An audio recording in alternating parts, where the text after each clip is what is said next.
숲속교회 세 번째 핵심 가치 중 하나는 균형 있는 성장입니다. 사실 교회는 언제나 하나님 나라 복음으로 살아가는 것, 그리고 그 복음을 전수하는 것, 그것이 물론 교회가 형성된 목적일 것입니다.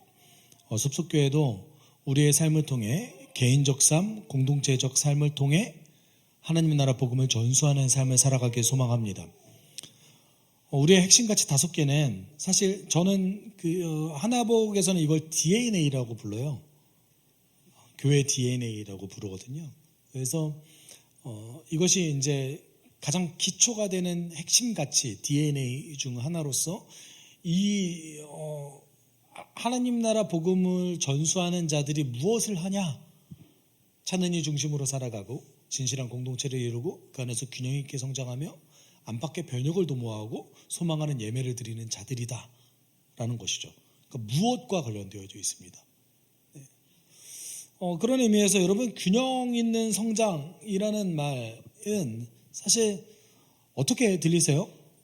내가 균형감을 가지고 저러나 오르나 치우치지 않고 살아가는 것처럼 보여지지 않으세요?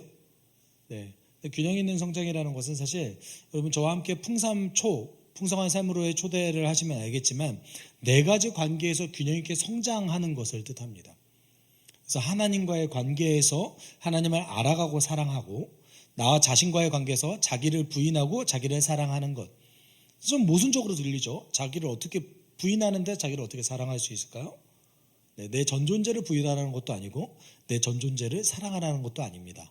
성경적으로 나의 옛것을 부인하고 하나님께서 만들어 가시는 새 창조물로서의 나를 사랑하는 것이죠. 이 2가지가 중요합니다. 그래서 이 하나님 사랑하고 알아가고 사랑하는 것, 이거 하나님과의 관계죠. 그리고 나 자신과의 관계를 잘 다루는 것도 성경적으로 매우 중요한 영역에 속합니다. 특별히는 여러분이 가지고 있는 성향이라는 것이 있어요. 그것이 이제 보통은 달란트와 연결될 때가 많습니다. 은사와 연결될 때가 많아요. 그래서 여러분이 어떤 것을 좋아하는지, 어떤 곳에 마음이 쓰이는지 이것을 여러분이 발견하고 알아가는 것도 하나님 나라 백성으로 살아갈 때 굉장히 중요합니다. 그것이 왜 중요하냐면 역할을 발견할 수 있게 만들기 때문에 그렇습니다. 역할은 목회자가 여러분에게 부여하는 것이 아니라, 물론 교회에서 정말 필요한 일이 있다면 여러분이 헌신해서 뭔가를 할 수 있겠죠. 그렇지만 동시에 여러분의 역할을 발견하는 것도 굉장히 중요해요. 그러기 위해서는 자기를 좀 사랑할 줄 알아야 돼요. 우리가 이 부분을 많이 무시하는 경향성이 있습니다. 그래서 자기를 알아가고 자기를 사랑하고 그리고 나의 옛것을 부인하는 것, 이 삶의 핵심은 성령을 따라가는 삶입니다. 갈라디아서 5장에 그것을 명확하게 얘기해주고 있습니다. 그리고 공동체와의 관계에서 서로 사랑하는 것, 서로 사랑하는 것의 핵심은 형제사랑과 섬김의 도, 피차복종과 섬김의 도입니다.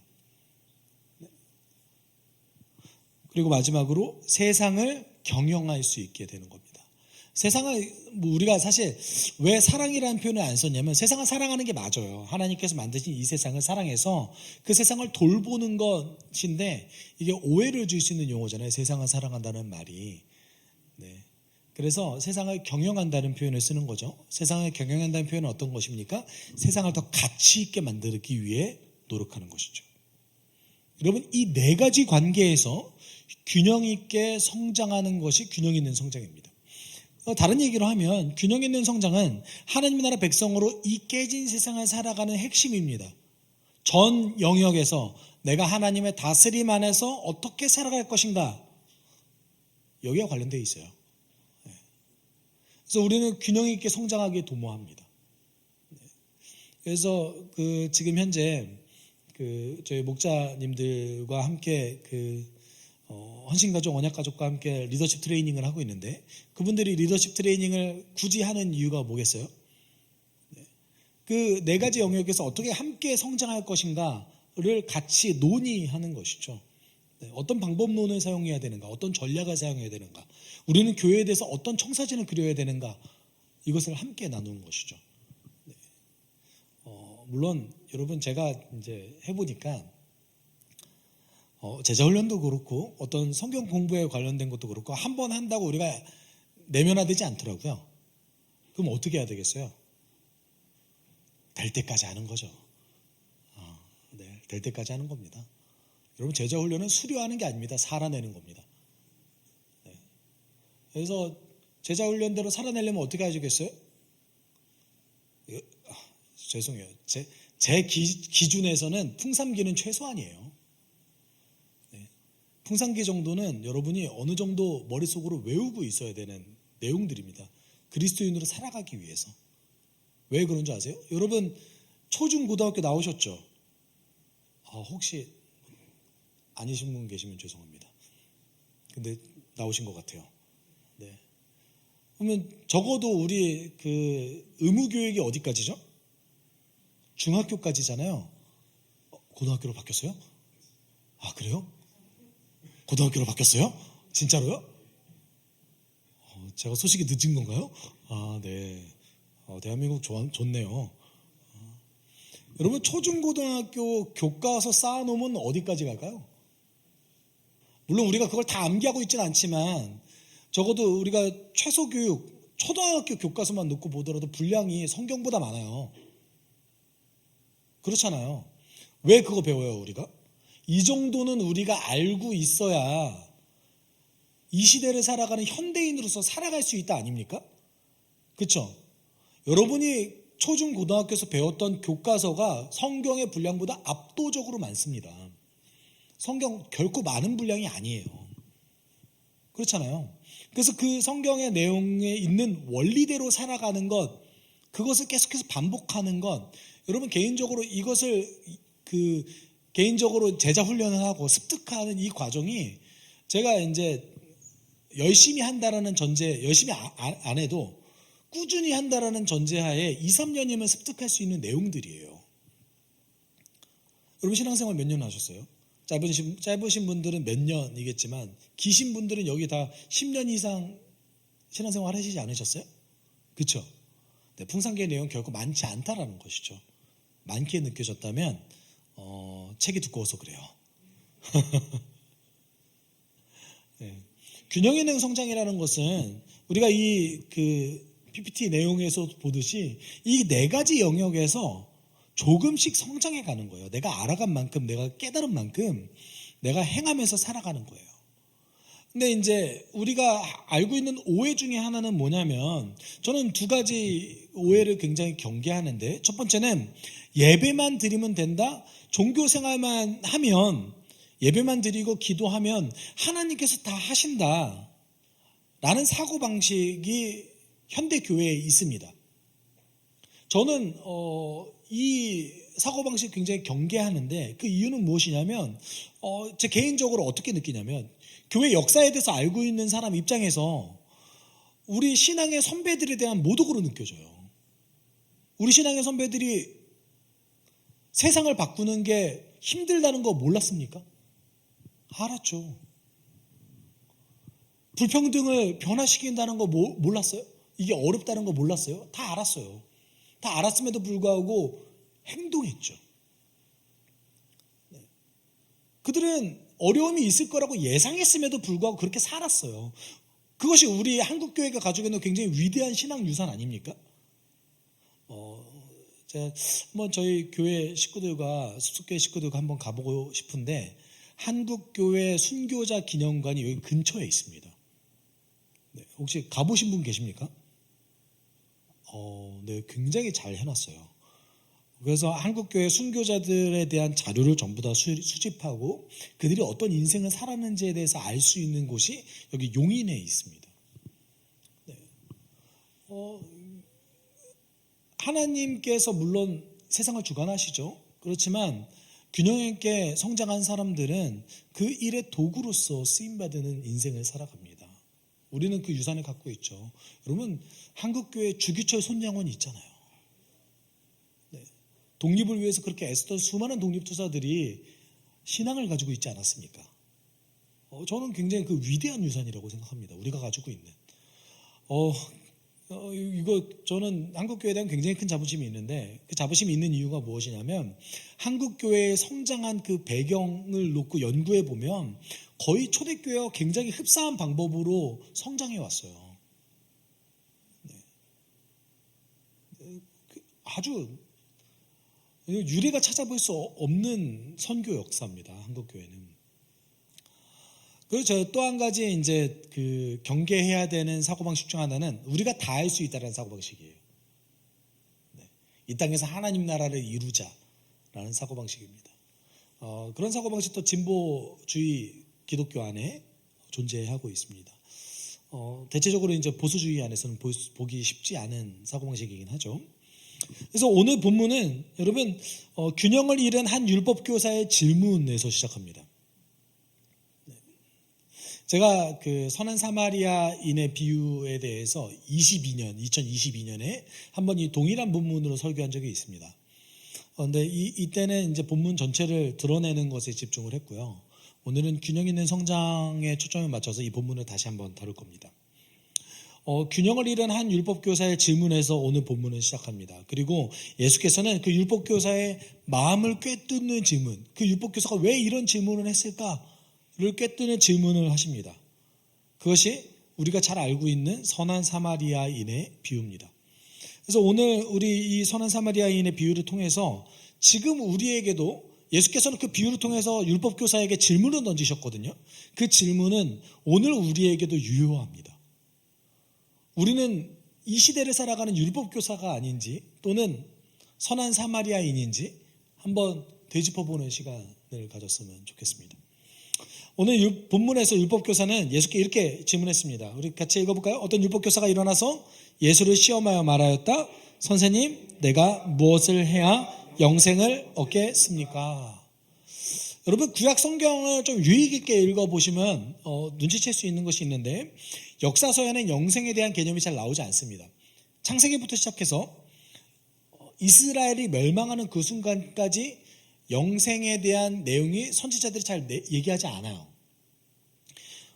여러분, 성경은 타 종교와 다르게 내세 중심적이지 않습니다. 현세 중심적이에요. 오늘 살아가는 그 삶 중심으로 살아갑니다. 이것이 고대 종교에서는 별로 찾아볼 수 없는 일 중에 하나였습니다.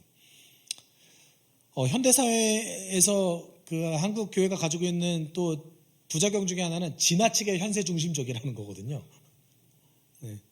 지나치게 현세 중심적이라는 건데, 물론 그런 성향이 고대에도 없었던 것은 아니지만 적어도 그 성경 내용에서 내세에 대해서 굉장히 깊게 고민하는 내용이 구약 성경에 잘 나오지 않아요. 그러면 신약 성경에 나올까요? 예수가 다시 오심을 소망하지만 그 축복에 대해서 인정하고 소망하고 그거를 이미 선물로 받았다고 얘기하지만 아주 깊게 다루지 않습니다. 그 신앙이 없는 게 아닙니다. 부활신앙이 있어요, 우리. 그리고 그 부활신앙이 굉장히 깊습니다. 근데 많은 분량 다루지 않아요. 왜냐하면 오늘을 살아내는 신앙으로서 유익을 얻는 방법을 얻기 때문에 그렇습니다. 천국 가기 위해서 얻는 것이 아니라 그 소망을 오늘 살아가는데 어떻게 동력으로 삼을 것인가에 관심을 가지고 있다는 것이죠.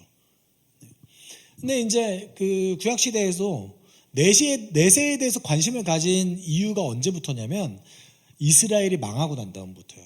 남유다가 망하고 포로로 끌려간 다음에 이스라엘 백성들은 항상 고민했어요.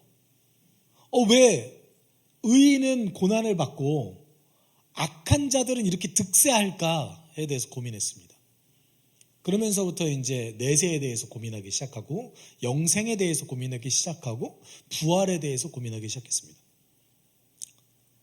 근데 이스라엘의 이런 사고방식은 잘못된 부분이 있어요. 남유다가 망한 이유는 악인이 득세해서인가요? 아니면 또 의인이 고난받는 세상이기 때문에 그렇습니까?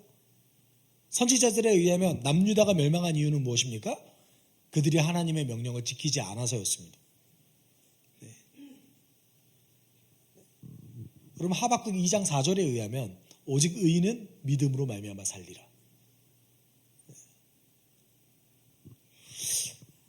사실 이스라엘 백성들은 역사적으로 맥락을 잘못 짚은 거나 마찬가지예요. 선지자를 잘못 인용한 것이죠. 근데 그들이 가지고 있었던 그 사고방식이 계속 발전되면서 1세기에는 율법교사와 바리새인 그리고 대부분의 유대인 백성들은 영생과 부활 사상을 믿었습니다. 특별히 마지막 때에 의인이 부활한다고 믿었어요. 여기서 얘기하는 의인은 율법 잘 지키고 민족과 나라를 위한 투사와 같은 의인들입니다. 그래서 이 율법교사의 질문은 사실 이런 질문이라고 볼 수 있습니다. 마지막 때에 의인들의 부활에 동참하기 위해서 나는 무엇을 해야 됩니까? 이 질문을 던진 겁니다. 근데 여러분, 이 질문은 오늘 본문의 맥락 속에서 25절을 살펴보시면 이 질문을 율법교사가 알고 있나요? 모르고 있나요? 이 질문에 대한 대답을 알고 있어요. 왜요? 예수를 시험하려고 질문했거든요. 예수님 물어보시죠. 넌 어떻게 생각하는데? 율법교사잖아요. 너는 성경에서 그것을 어떻게 찾았어? 어떻게 해석해? 이렇게 물어보셨어요. 그랬더니 27절에 굉장히 유명한 대답을 하죠. 같이 읽어볼까요? 그가 대답하였다. 내 마음을 다하고 내 목숨을 다하고 내 힘을 다하고 내 뜻을 다하여 주 너의 하나님을 사랑하여라 하였고 또 내 이웃을 내 몸과 같이 사랑하여라 하였습니다. 이 사람은 구원과 영생의 비밀을 알고 있어요. 두 가지 얘기하죠. 하나님 사랑하고 이웃 사랑하는 겁니다. 여러분, 이거 예수님도 이렇게 얘기하셨잖아요. 예수님이 이렇게 대답하셨잖아요. 영생을 얻으려면 어떻게 됩니까? 하나님 사랑하고 이웃 사랑하고 이 계명을 지켜야지. 여러분, 이 율법교사는 굉장히 성경을 잘 알고 있는 사람인 것 같아요. 그리고 그 율법의 핵심을 꿰뚫고 있습니다. 스스로도 자기가 이걸 알고 있는 걸 알아요. 예수님을 근데 별로 좋아하진 않았던 것 같아요. 예수님이 인기 있는 선지자였기 때문에 이 사람이 내가 알고 있는 그 진리에 대해서 알고 있는지 한번 보자 하고 질문했습니다. 예수님도 이 이야기를 듣자마자 뭐라고 얘기하시냐면 그래 맞아 네 말이 옳아 인정해 줬어요. 우쭐해지지 않겠어요? 인기 있는 선지자가 내가 정말 진리를 받을 게 알고 있다고 인정해 준 거잖아요. 얼마나 기분이 좋았겠어요? 근데 문제는 28절에 드러납니다. 28절을 통해서 이 사람이 어떤 사람인지를 확실하게 알 수 있습니다. 28절 이렇게 얘기하죠. 예수께서 그에게 대답하셨다. 내 대답이 옳다. 그대로 행하여라. 그리하면 살 것이다. 29절에 이렇게 얘기하죠. 그런데 율법교사는 자기를 옳게 보이고 싶어서 예수께 말하였다. 그러면 내 이웃이 누굽니까? 예수님 그대로 행해. 너가 아는 대로 행하면 돼.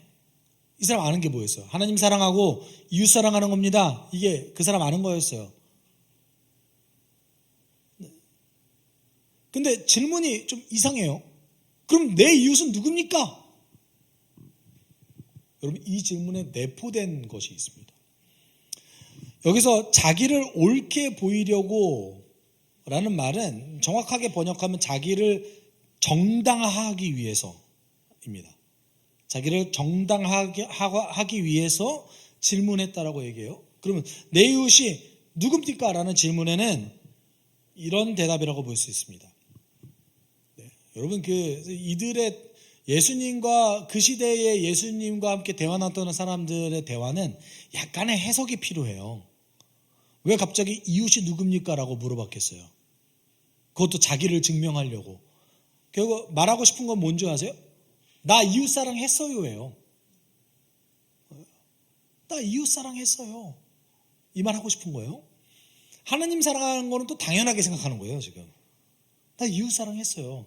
근데 이 사람의 말에 어떤 것을 찾을 수 있냐면 우리가 이웃이라고 말할 수 있는 사람들에 대해서는 저는 이웃 사랑을 실천했습니다.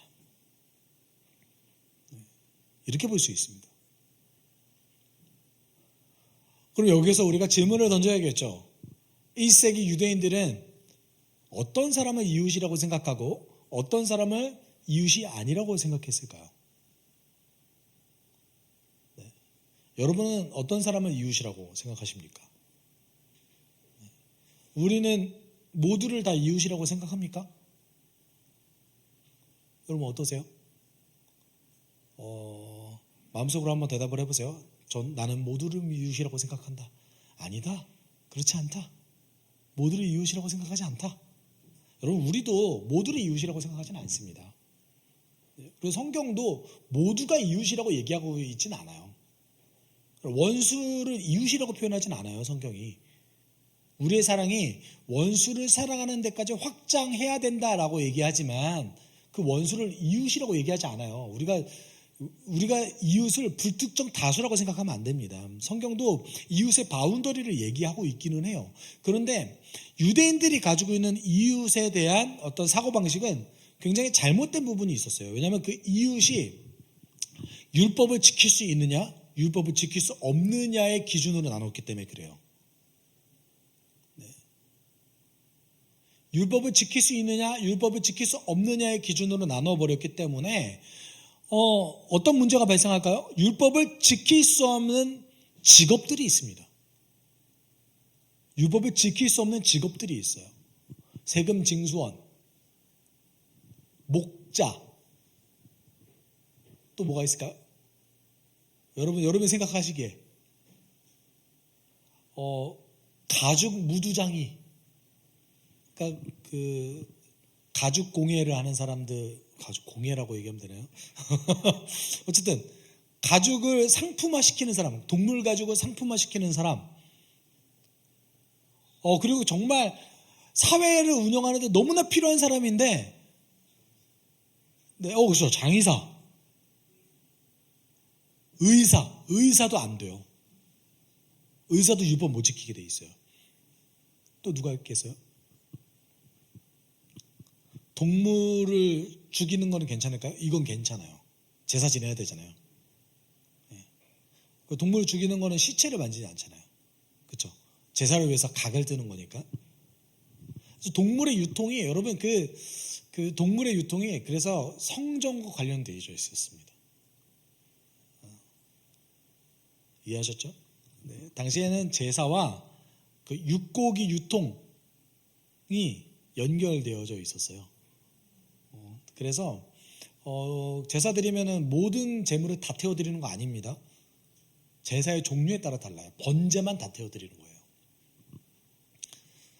그래서 이런 기도 함부로 하지 마세요. 내 삶을 번제로 드리겠습니다. 나를 다 태워드리겠다는 얘기예요. 제사 좀 다른 거로 고르세요.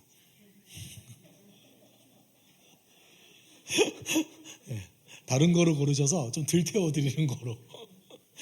네. 여러분 그래서 여러분 이 율법의 기준으로 이웃이다 이웃이 아니다라는 것을 놓고 봤을 때 빠지는 사람의 종류들이 꽤 많아요. 그리고 당시 율법 교사들 그리고 바리새파 사람들은 아이들과 여인에게 율법을 가르치지 않았습니다. 근데 예수님은 어떻게 하셨어요? 예수님의 제자 중에 세금 징수원이 있었죠. 제가 세리라는 표현을 안 씁니다. 제가 써보니까 모르시는 분이 계시더라고요. 그래서 세금 징수원이 있었죠. 그 사람 대표적인 사람이 누구예요? 마태잖아요. 마태가 세금 징수원이었잖아요. 그리고요, 예수님은 죄인이라고 불리는 사람들의 친구가 되주셨습니다. 예수님이 태어날 때 예수님이 태어나는 소식을 가장 먼저 알았던 사람들이 누굽니까? 목자입니다. 사도행전에는 베드로가 무두장이 시몬의 집에 가서 머무는 장면이 등장합니다. 정말 지금 여러분 잘 보세요. 성경은요, 처음부터 누가복음을 보시면 누가복음 사도행전 특별히 그것이 너무나 잘 드러나는데, 누가복음 일단 기본적으로 유대인들이 이웃이라고 생각하지 않는 의사가 썼습니다. 의사 누가가 썼죠. 그렇죠? 그리고 처음 시작에 예수님의 그 어떤 탄생을 누가 제일 먼저 사실 안 거 자체는 제가 볼 때는 동방 박사가 제일 먼저 알았죠. 네. 이 사람 유대인들이 이웃이에요? 아니에요. 이방인이에요. 그리고 목자가 탄생한 소식을 제일 빨리 알았습니다. 탄생한 거는.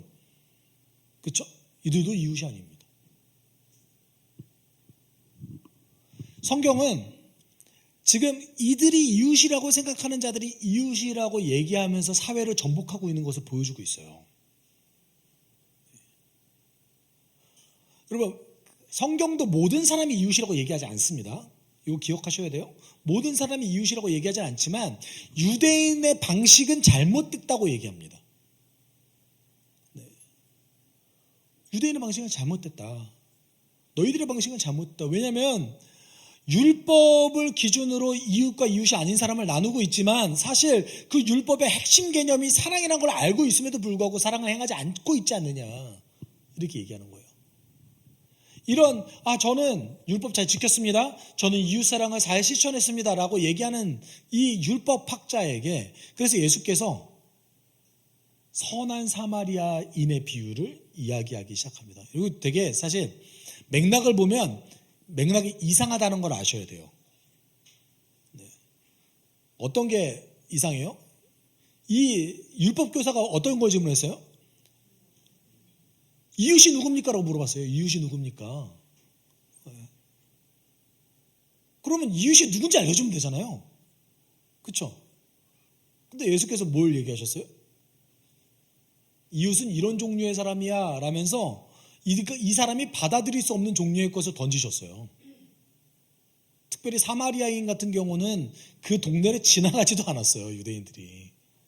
네, 유대인들이 사마리아인들에 대해서 못된 짓 많이 했거든요. 사마리아 성전을 가서 막 털어버리기도 하고 테러를 저지르기도 하고 서로 되게 안 좋았어요, 사이가. 여러분, 선한 사마리아인의 비유를 통해서 예수께서는 이렇게 얘기하고 싶은 거예요. 너 정말 이웃사랑 했어? 정말 그렇게 생각해? 이걸 폭로하고 싶으셨던 것이죠. 네. 여러분, 오늘 본문 속에서의 그 율법 교사는 균형을 잃은 사람의 전형적인 모습입니다. 네.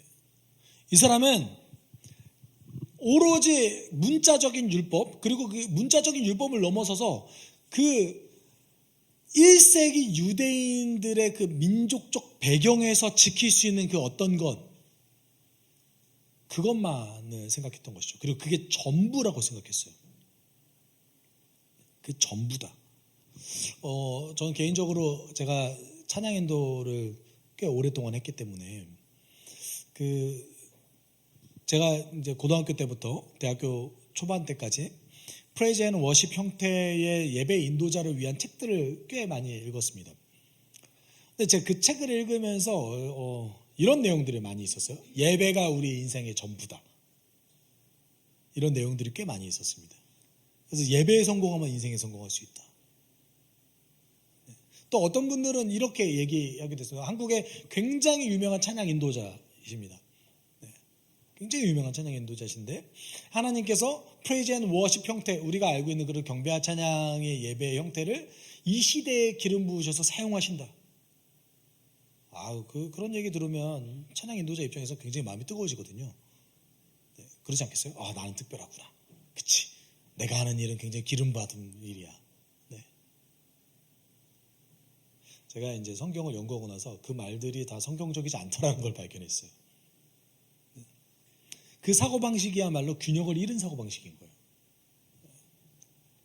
우리는 예배 드려야 되죠. 성실하게 예배 드리고 그 안에서 하나님을 알아가야 됩니다. 그렇지만 이것을 가지고 어떻게 해야 돼요? 깨진 세상에서 하나님 나라 백성으로 살아야 돼요. 근데 우리가 하나님만 사랑하면 된다라는 사고방식을 가지고 있으면 어떤 일이 벌어질까요? 균형을 잃습니다. 선한 사마리아인의 비유에서 처음에 강도 만난 사람이 등장하죠. 예루살렘에서 여리고로 가는 길에 강도를 만납니다. 돈을 다 뺏겼어요. 옷도 다 벗겨졌어요. 그리고 어떤 부상을 당한지는 모르겠지만 죽기 직전에 처해져 있었습니다. 그때 두 종류의 사람이 그 사람을 스쳐 지나갔습니다. 31절 32절에 이렇게 얘기하고 있죠. 마침 어떤 제사장이 그 길을 내려가다가 그 사람을 보고 피하여 지나갔다. 이와 같이 레위 사람도 그곳에 이르러 그 사람을 보고 피하여 지나갔다. 여러분, 제사장과 레위 사람은 당시에 그 유대교 전체를 이끌어가는 핵심 이었습니다. 보통 이 사람들 사두개파 사람들이었을 가능성이 굉장히 높은데 제사를 드리는 사람들이었죠. 우리로 따지면은 목회자 입장 아닙니까? 그렇죠. 근데 율법을 가르쳤던 사람은 아니에요. 그렇지만 율법을 알고 있었겠죠. 잘 알고 있었을 겁니다. 이 사람이 여러분 제사장이 어떻게 했대요? 그 길을 어떻게 했대요? 올라갔대요, 내려갔대요? 올라갔대요, 내려갔대요? 내려갔대요. 이 말이 어떤 말을 뜻할까요? 예루살렘에 가는 길일까요? 여리고에 가는 길일까요? 여리고로 가는 길이었어요. 그러면 급한 일 끝났죠. 그렇죠. 제사장이 성전에서 예배 제사 드리고 내려오는 길이잖아요. 그러면 이 사람 해야 될 일 끝났어요. 바쁘지 않아요. 네, 피해갔습니다. 레위 사람도 마찬가지입니다. 피해갔습니다. 그러면 아마 왜 이 사람들은 이 강도 만난 사람을 돕지 않았을까요? 둘 중에 하나겠죠.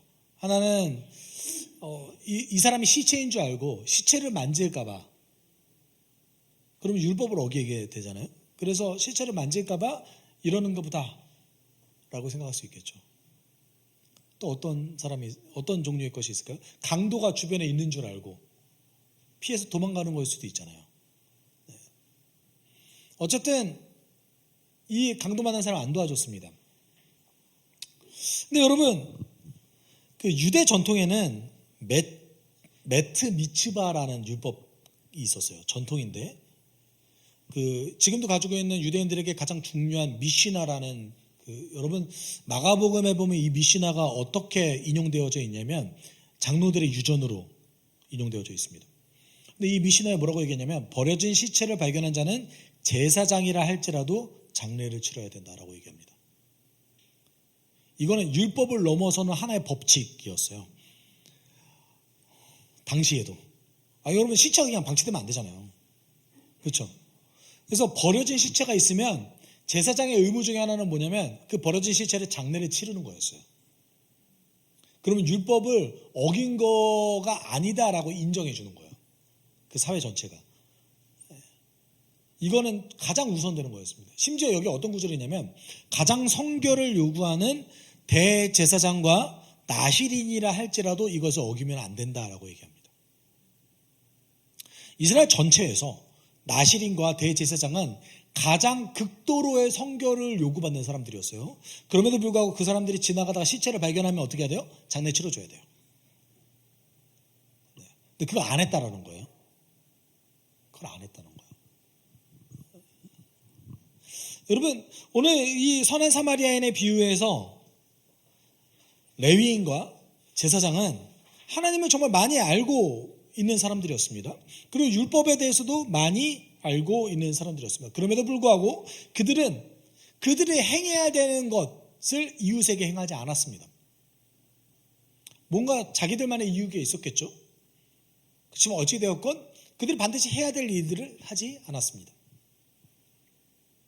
그러나 오늘 율법 교사가 절대로 이웃이라고 받아들일 수 없는 선한 사마리아인 이 사마리아 사람은 달랐어요. 33절 34절 이렇게 얘기하죠. 그러나 어떤 사마리아 사람은 길을 가다가 그 사람이 있는 곳에 이르러 그를 보고 측은한 마음이 들어서 가까이 가서 그 상처에 올리브 기름과 포도주를 붓고 싸맨 다음에 자기 짐승에 태워서 여관으로 데려가 돌봐 주었다. 응급처치 해줬어요. 그리고 여관까지 데려가가지고 돌봐줬어요. 할 수 있는 거 다 했죠. 여기까지만 합니까? 아니요. 다른 것도 해줬어요. 다음 날에 그는 2 데나리온을 꺼내서 여관 주인에게 주고 말하기를 이 사람이 돌보아 주십시오. 비용이 더 들면 내가 돌아오는 길에 갚겠습니다 하였습니다. 여러분, 이 사마리아 사람 어떻게 했어요? 할 수 있는 도리를 다 했잖아요. 그런데 그 이후에도 돌봄을 제공했습니다. 네. 그 1세기 전체 로마 사회에 이런 일들이 있었는데 그 간병 계약서라는 게 있었어요. 그래서 일행이 길 가다가 여행 중에 다칠 수 있잖아요. 그러면 여관이라든지 이런 곳에 이 일행을 맡기고 돈을 준 다음에 간병 계약서를 작성하는 거죠. 그리고 돌아오는 길에 제가 다 지불하겠습니다 하고 일행을 맡기고 여행길을 떠나는 일들이 종종 있었습니다. 그리고 오늘 이 사마리아 사람은 일면식도 없는 강도가 당한 이 사람을 뭐로 여긴 거예요? 내 일행. 다시 말하면 오늘 본문의 기준으로 보면 한 번도 본 적 없는 이 사람을 무엇으로 여긴 겁니까? 내 이웃으로 여긴 거예요.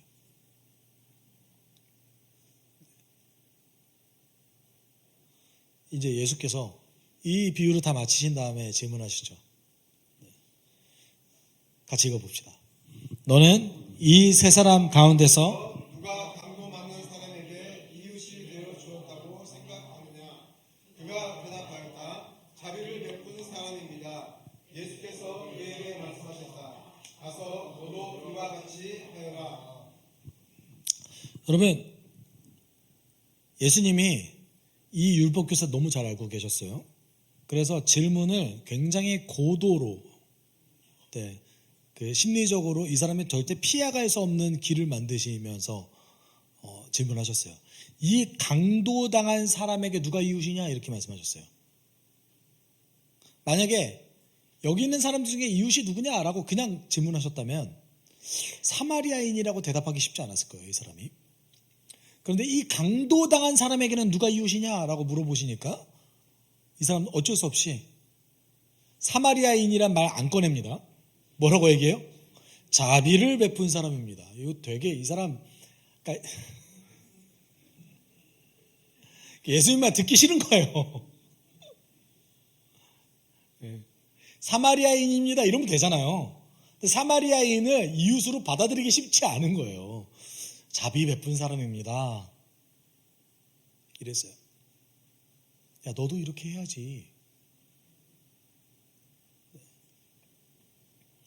여러분, 제사장과 레위 사람은 누구보다 열심히 율법을 지켰을 겁니다. 그리고 누구보다 열심을 내서 제사를 드렸을 겁니다.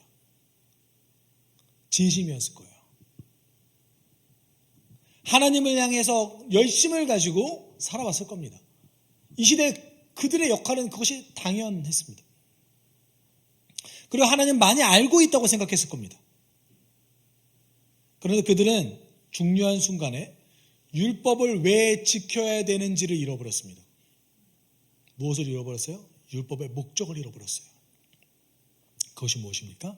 사랑이죠. 율법의 목적 사랑이잖아요. 율법을 지키는 데 몰두하다가 율법을 왜 지켜야 되는지를 잃어버리는 거예요. 여러분, 우리 종종 이런 일들 많이 발생하지 않으세요? 예배를 드리는지에 대해 예배 그냥 와야지. 예배 드려야지. 아침에 열심히 여러분 그 졸린 눈을 깨서 일어나셔서 예배를 와야지. 예배를 안 오면 뭔가 한 주간 안 좋은 일이 일어날 것 같고. 요새 그런 거에 너무 또 자유하신 것 같아가지고. 아, 이런 얘기를 해야 되나 라는 생각을 살짝 하기도 하는데, 네. 아, 너무 자유하신 거 아닌가 라는 생각을. 네.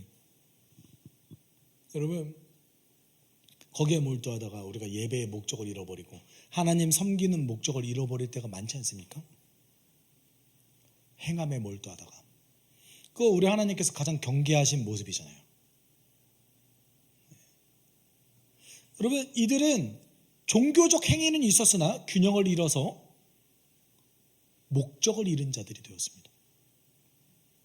호세아서 6장 6절에 하나님께서는 선지자 호세아에게 이렇게 말씀하셨어요. 같이 읽어봅시다. 내가 바라는 것은 변함없는 사랑이지 제사가 아니다. 불사가 바치는 제사보다는 너희가 나 하나님을 알기를 더 바란다. 이 말씀을 읽으면서 어떤 분들이 제사가 중요하지 않다라고 얘기하시는 분들 계세요. 언제 하나님께서 그렇게 얘기하셨어요? 우리 하나님 흑백 논리 잘 안 쓰세요. 아셨죠? 네, 그렇게 많이 안 쓰십니다. 그런데 자 보십시오. 하나님께서는 원하시는 것이 있으셨어요? 그것이 뭐예요? 하나님 사랑하는 것. 변함없는 사랑을 우리가 가지는 것. 또 하나님께서 우리 가운데 원하는 게 있으셨어요? 하나님을 알아가는 것. 여러분, 우리가 진정성을 가지고 하나님 알아가기 시작하면 하나님을 사랑하지 않을 수 없습니다. 하나님을 사랑하면 하나님이 만드신 이 세상을 사랑하지 않을 수 없습니다. 하나님이 만드신 그 사람들을 사랑하지 않을 수 없습니다. 그 깨진 세상을 통해 우리는 그들을 보면서 안타까워하지 않을 수 없습니다. 그들을 향해 불쌍한 마음을 가지지 않을 수 없습니다. 진짜 하나님을 알아가고 진짜 하나님을 사랑한다면. 그 도구들이 제사, 성경 읽기, 기도, 예배, 말씀 아닙니까? 그 모든 것들이 그 도구들인 거죠. 여러분, 하나님께서는 제사와 종교적 행위가 불필요하다고 말씀하시지 않으시고 그것을 통해서 하나님 알아가고 하나님 사랑해야 된다라고 말씀하셨습니다. 그 사랑이 우리의 삶의 전 영역에서 확장해야 된다라고 말씀하고 계십니다. 오늘 본문 속에서 율법교사, 제사장 그리고 레위 사람은 누구보다 종교 활동에 열심이었지만 균형을 잃었습니다. 그래서 깨진 세상의 일부로 전락하게 된 사람들입니다. 여러분, 균형이 잃은 신앙이 왜 위험할까요? 우리가 앞서 균형 있는 신앙에 대해서 얘기했습니다. 하나님과의 나와의 관계에서, 나와 나 자신과의 관계에서, 나와 공동체와의 관계에서, 나와 세상과의 관계에서 우리는 균형 있게 성장하기를 도모합니다. 그런데 이 균형을 잃었을 때 우리는 왜 위험할까요? 하나님 나라 백성으로 살아가기보다 깨진 세상의 일부가 될 가능성이 높기 때문에 그렇습니다. 균형을 잃었다는 것은 무슨 말입니까? 교회에서는 내가 하나님의 법을 따라서 살려고 노력하는데 내 삶의 영역에서, 나의 삶터에서, 나의 가정에서 하나님 법이 무시되는 거예요. 이게 균형 잃은 거 아닙니까? 그럼 우리는 교회에서는 신실한 하나님의 백성이라고 얘기하지만 깨진 세상에 나가서는 깨진 세상의 일부로 살아가게 되는 거예요. 여러분, 예수께서는 우리 삶 가운데 하나님 나라를 전하시면서 우리에게 도전하셨습니다. 어떻게 도전하셨어요? 너는 깨진 세상의 일부로 살아갈 거니? 아니면 이 땅을 회복하는 하나님 나라 백성으로 살아갈 거니? 다음 주에 변혁 사역을 다루면서 우리가 만물 안에서 만물을 충만케 하시는 이의 충만함을 함께 나눌 건데, 여러분, 하나님께서는 우리를 세상을 변화시키는 그 주체로서 우리를 부르셨어요. 균형을 잃으면 어떻게 됩니까?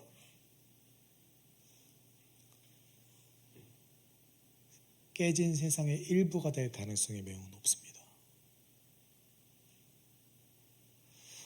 미국 교회에서는 그런 설문조사와 연구를 많이 하는 편인데, 교회를 다닌 사람들의 인식과 교회를 다니지 않은 사람들의 인식 조사를 한 적이 있습니다.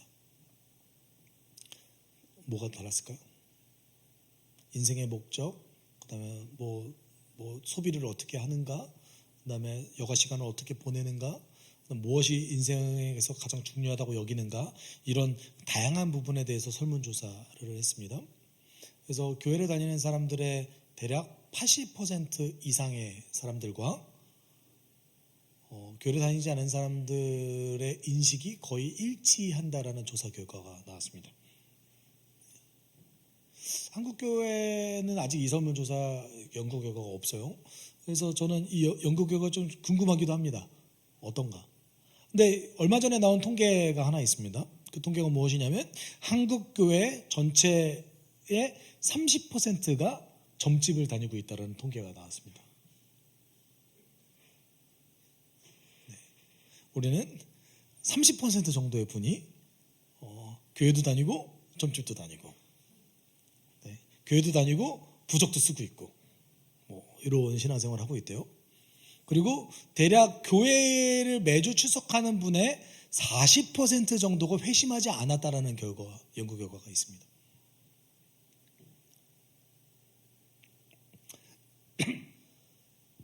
여러분, 우리가 균형 있게 성장하고 균형 있게 성장하는 모습을 우리 삶 가운데 드러내지 않는다면 우리는 깨진 세상의 일부로서 살아갈 가능성이 매우 높습니다. 여러분, 균형 있게 성장하는 것 가장 중요한 요소는 무엇이냐면, 우리 같이 읽어볼게요. 균형 있는 성장을 위해 가장 중요한 것이 있다면 하나님의 말씀을 축소하지 않으면서 목적을 잃지 않는 것입니다. 하나님의 말씀 어떻게 한대요? 축소하지 않으면서 뭘 잃지 않는 거예요? 목적을 잃지 않는 거예요. 여러분, 하나님 말씀 축소하지 마세요. 이 네 가지 관계에서 여러분 약한 부분이 있으실 거예요. 분명히 있어요. 저도 있어요. 없을 수 없죠. 근데 그 부분에 대해서도 하나님께서 당신의 원리로 살아가라고 말씀하셨습니다. 그렇죠? 우리가 이것을 축소하지 말아야 돼요. 그리고 우리는 충분히 그 일을 해낼 수 있다라고 이야기하셨습니다. 그리고 우리 신앙의 선배들은 해냈습니다. 근데 우리 스스로 모든 것을 할 수 없다 할지라도 공동체가 함께 해나갈 경우도 굉장히 많았죠. 하나님의 말씀 축소하지 않으면서 목적을 잃지 않는 것, 균형 있는 성장의 가장 중요한 태도 중 하나입니다. 여러분, 성경은 일방적인 신앙을 이야기하지 않아요. 일방향적인 신앙은 자기중심성을 가지고 있는 우리들이 균형을 잃기 굉장히 쉬운 방법이고, 그리고 균형을 잃으면 우리가 깨진 세상의 일부로 살아가기 될 가능성이 굉장히 높기 때문에 그렇습니다. 그럼 우리가 어떻게 해야 될까요? 제가 앞서 서두에도 말씀드렸듯이 우리는 그냥 하나님 알아가면서 계속해서 우리 자신을 훈련하고 습관을 길들여야겠죠. 균형 있게 성장하기 위해서.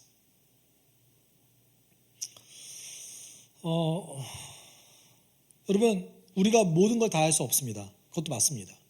그렇지만 우리가 하나님을 사랑하고 옛사람을 부인하고 하나님께서 만들어 가시는 스스로를 사랑하고 성령의 인도하심을 따르면서 공동체 안에서 예수께서 하셨듯이 서로 사랑하고, 그리고 여러분이 하시는 그 노동을 통해서 세상을 더 가치 있게 하기 위해서 노력한다면 하나님께서 여러분의 인생을 통해서 반드시 개입하시고 일하실 것입니다. 저는 이거 믿습니다. 이거를 내가 할 수 있는 만큼 해나가는 것이죠. 여러분, 교회만 거룩하고 밖에 나가면 안 거룩합니까? 뭐 약간 이렇게 막 경계선 같은 게 그어져 있나요? 아니잖아요. 네. 예배 시간에 나와 밖에서의 나는 조금 다른 사람이 됩니까? 아니잖아요. 동일한 나잖아요. 어딜 가든지 하나님의 명령으로 살아가는 거, 이것이 핵심 아니겠습니까? 그렇죠. 고린도전서 15장 58절에 우리 바울이 성도들에게 이렇게 권면했습니다. 그러므로 나의 사랑하는 형제자매 여러분, 굳게 서서 흔들리지 말고 주님의 일을 더욱 많이 하십시오. 여러분이 아는 대로 여러분의 수고가 주님 안에서 헛되지 않습니다. 이런 균형 있게 성장하려고 노력하는 자들의 수고를 하나님께서 반드시 사용하십니다. 여러분의 삶의 영역에서 균형을 잃은 부분이 있다면 성경을 통해서 그 균형 잃은 것을 인식하시고 균형 잃은 부분에서 내가 성장하기를 도모하십시오. 제가 권면하기는 여러분 숲교회에 잘 참여하셔서 풍성한 삶의 기초를 잘 이끄미와 함께 따르미로써 잘 따라가십시오. 나는 한 번 따르미 했다 라는 분들도 한 번 더 하십시오. 내가 따르미 했는데 이제는 이끄미도 한번 해봐야겠다 하십시오. 네. 서로 번갈아가면서 따르미도 하고 이끄미도 하시면서 풍성한 삶의 기초에서 이야기하는 균형 있는 성장을 여러분 몸에 익숙해지십시오. 그리고 그 길을 함께 도모가십시오. 네, 저는 그러기를 소망합니다. 우리 같이 찬양할까요?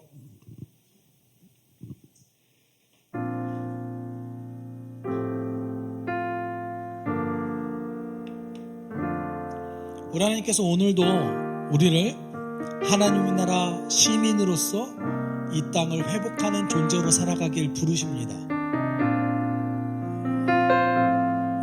우리는 선택해야 됩니다. 깨진 세상의 일부로 살아갈 것인가? 아니면 하나님 나라 백성으로 이 세상을 회복하며 살아갈 것인가? 그 핵심은 균형 있는 성장에 있습니다. 우리 함께 고백합시다.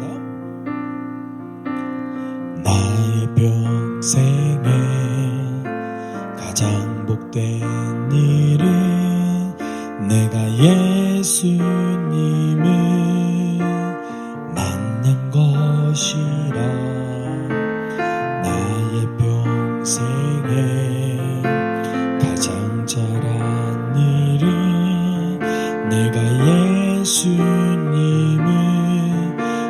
주로 섬긴 것이라. 이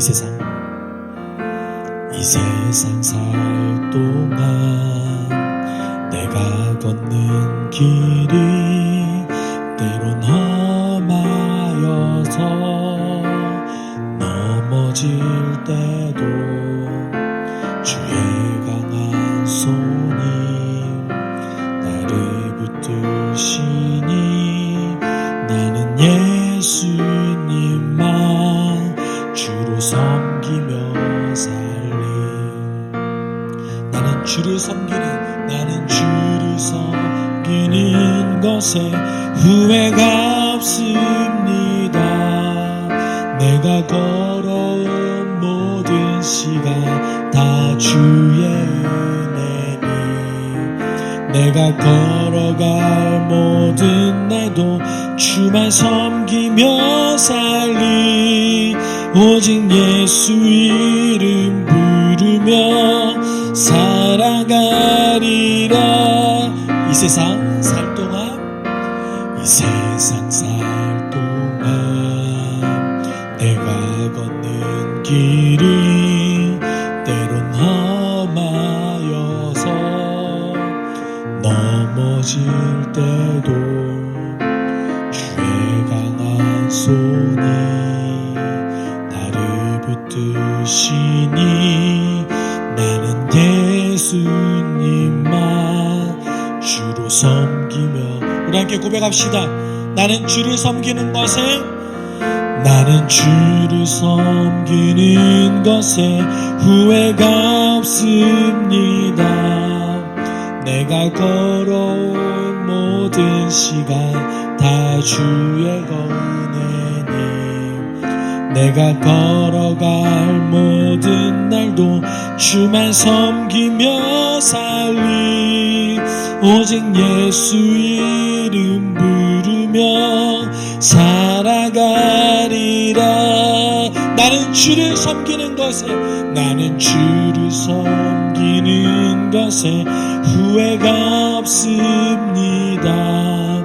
내가 걸어온 모든 시간 다 주의 은혜니 내가 걸어가 모든 날도 주만 섬기며 살리. 오직 예수 이름 부르며 살아가리라. 우리 지금 이 순간 함께 기도할 때 하나님, 내가 균형 있게 성장할 수 있게 주님 도와주십시오. 하나님과의 관계만 생각하는 것이 아니라 나의 삶의 모든 영역에서 성령의 인도하심 따로 성경에 적혀진 대로 하나님 그 뜻 안에서 살아갈 수 있게 주님 도와주십시오. 하나님의 말씀 축소하지 않고 목적이 잃지 않게 주님 인도해 주십시오. 함께 기도하도록 하겠습니다. 사랑 많으신 하나님 아버지, 지금 이 순간에 우리를 불러주시며 감사를 드립니다. 하나님, 우리는 하나님과의 관계에서 나 자신과의 관계에서